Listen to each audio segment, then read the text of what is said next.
অসুস্থ স্বামীর ওষুধের টাকা জোগাড় করতে রিকশা নিয়ে রাস্তায় নেমেছেন ফাহিমা বেগম। চিকিৎসা খরচ আমার স্বামী বসাতে পারে না, প্রতিদিন অনেক টাকার ওষুধ লাগে, তার কারণে আমি রিকশা চালাতে বাধ্য হয়েছি।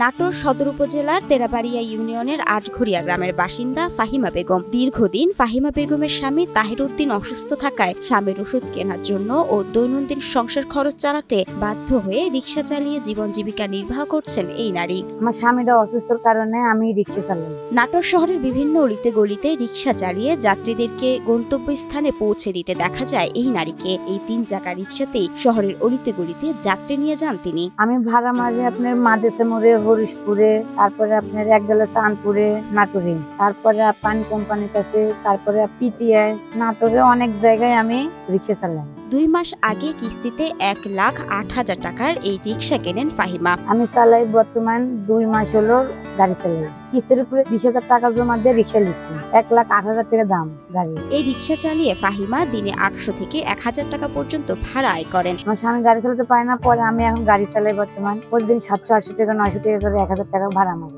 ঘরে অসুস্থ স্বামীর ঔষধ, তার উপর সংসার খরচ সবকিছু মিলিয়ে হতাশায় ভুগছিলেন ফাহিমা। সংসারে আর কোনো কর্মক্ষম ব্যক্তি না থাকায় শেষমেশ নিজেই কাজে নামেন ফাহিমা। সুজন, চল তো বাড়ির কাজটা দেখে আসি। বাড়ির কাজ তো প্রায় শেষ, আগামী মাসেই উঠতে পারবো। জায়গা কেনার পর কোনোদিন ভাবিনি বাড়ি দেখে যেতে পারবো।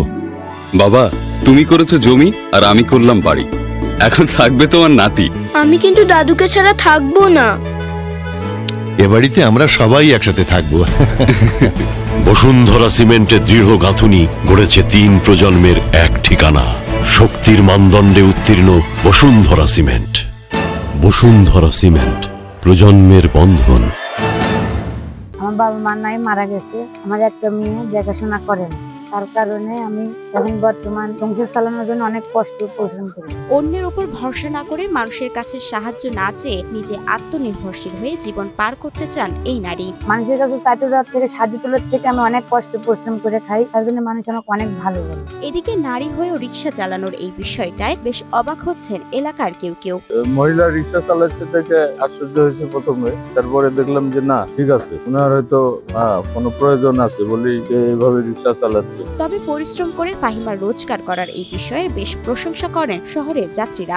মেয়ে মানুষের রিকশা চালাচ্ছেন হাতে খাওয়ার জন্য, সংসার বাঁচানোর জন্য, এটা অনেক ভালো। কর্ম কোনোটাই ছোট না, মান সম্মান বজায় রেখে পর্দার মধ্যে সে কর্ম করতেছে, তার সবাই সহযোগিতা করুক।